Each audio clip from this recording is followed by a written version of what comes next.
Welcome to Anti-Woke and Autistic. Here's an Instagram influencer.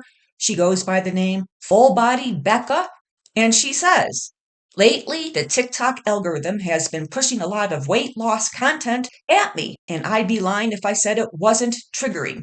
Then she says, it can be really exhausting to exist in a body that others are actively trying to move away from, witnessing them be disgusted by their before, meaning before picture, when that is your present body. Well, first of all, let me show you a picture of full body Becca first. This is what she looks like. I guess this would be considered small fat if you use the so-called spectrum of fatness, small fat. But anyways, so she says here, she's got other paragraphs to this caption, but I'm going to go through this first. She has a problem if weight loss content on TikTok is triggering to her. Why? If somebody wants to lose weight, that's their business, their life, their choice.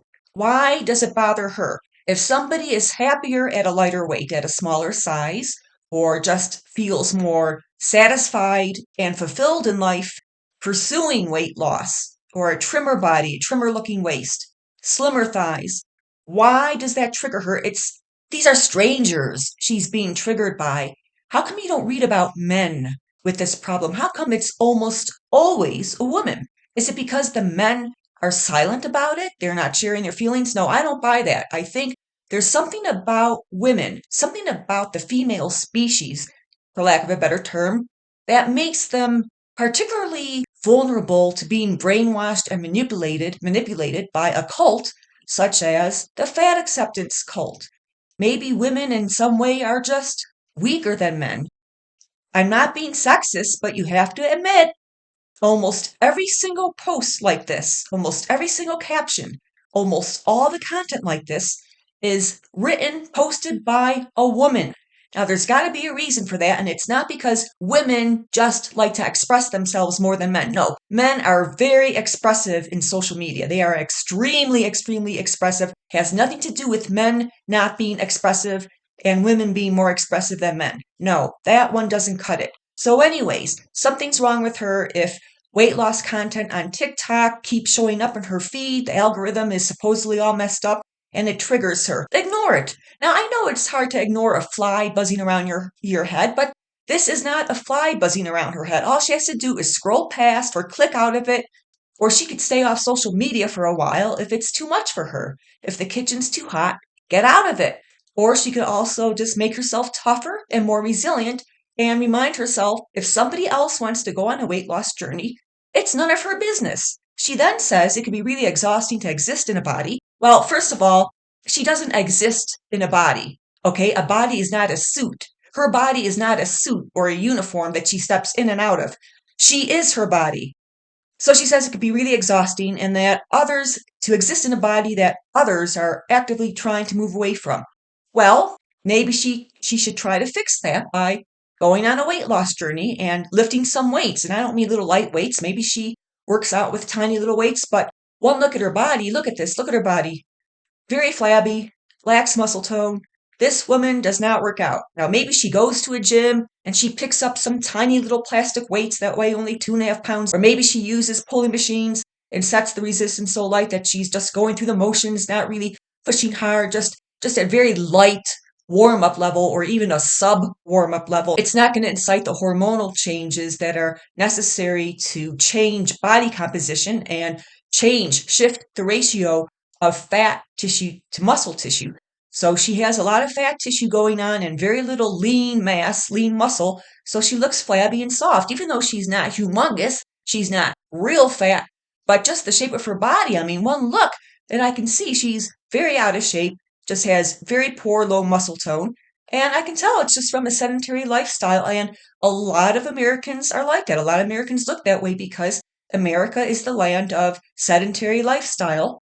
So it really upsets her that people who have a similar body as hers are trying to move away from it.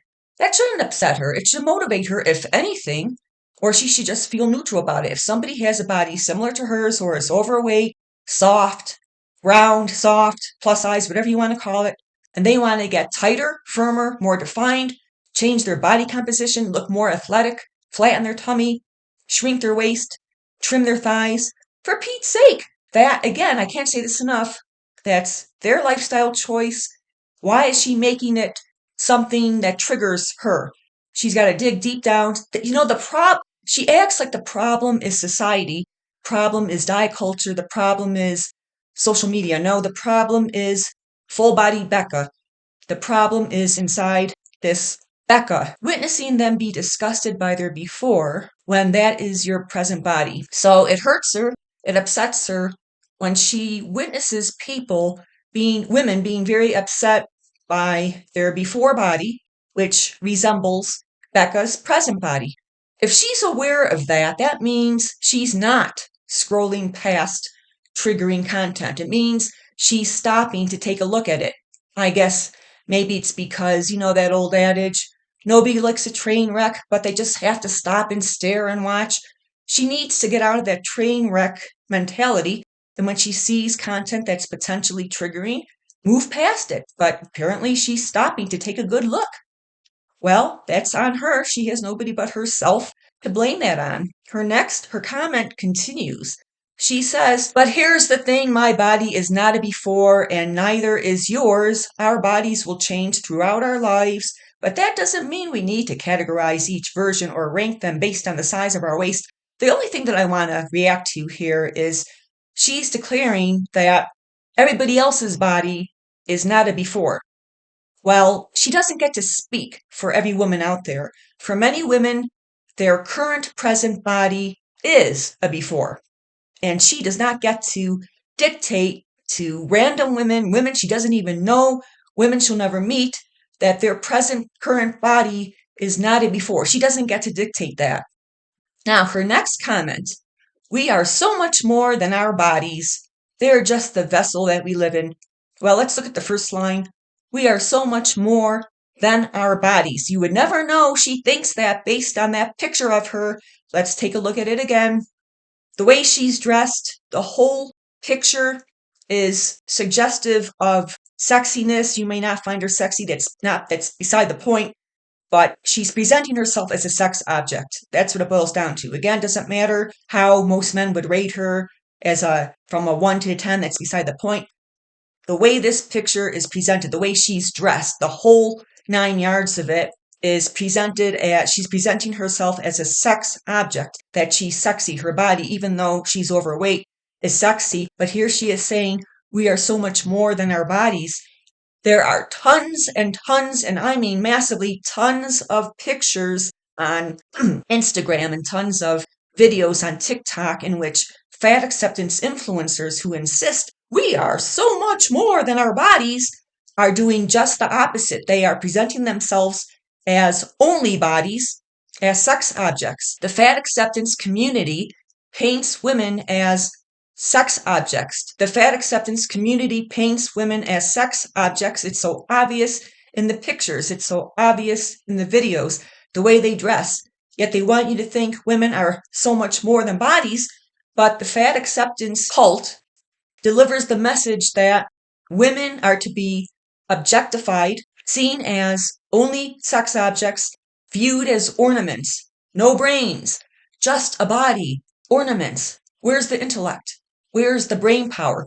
All we see are bodies, big bodies with barely anything on, or in sexually suggestive poses or poses that send the message of, I'm a sex object. And another message is, if I could be a sex object at my size, then you can too. That's exactly the message they're sending, whether they realize it or not. We are so much more than our bodies. Yeah, well, if that's what you believe, prove it, show it. Post more than just your body. Post more than flaunting a bunch of skin. Post more than yourself prancing around with barely anything covering your skin. Then she says, bodies are just a vessel that we live in. No, bodies are not a vessel that you live in. Your body is not a suit that you get in and out of. It's not an enclosure that you get in and then zip up and you're inside of it. And then at the end of the day, you unzip it and step out. Your body is you. Living in a bigger body doesn't make you any less worthy. I can say that to you with confidence. I just need to get better at remembering that myself. She just contradicted herself. If she's confident in her body, if she's accepting of her obesity, if she's embracing being fat and all that jazz, why must she try harder at remembering all of that? Number one. Number two, why is the weight loss content on TikTok triggering? Number three, why is it upsetting to her when she learns or sees other weight loss journeys being posted on social media? Why does that trigger her? Why does it bother her that people who are overweight or who have a body that's similar to hers are trying to move away from it, trying to lose weight? A man who likes sporting completely bald head. All right. We live in a society where we're almost bombarded with ads for surgical hair restoration, hair growth formulas, hair growth shampoos, 30-minute infomercials on TV for hair restoration, like Bosley, those Bosley chain of surgical hair restoration. I mean, there's just weaves, art toupees. I mean, there's just all sorts of stuff out there. But if a man likes being bald, if he really likes what he sees in the mirror, none of that's going to shake him. None of that's going to bother him because he likes being bald. These women here, these fat acceptance women here, they claim and proclaim and tout how proud they are of their body and how beautiful and sexy they look and how amazing they look and how perfect they are. Yet then in the next breath, they're saying, oh, how this, and that triggers them. Weight loss ads, before and after pictures trigger them and all that other stuff. Ads for fitness, Jenny Craig, what's that other one? Slim Fast, all those things. Health club ads, fitness classes, all very triggering. That means on a deeper level, and I don't think it's too much deeper than the surface, they hate being fat. And the whole thing is just a lie, either as a form of therapy for them to cope, and they may not even realize that's what's really going on, or they're attempting to gain as many followers as possible, hoping to make money off of Instagram. Because if you reach 100,000 followers on Instagram, maybe even less, the more followers you have on Instagram, the more likely you'll get endorsements for something and you'll make money that way.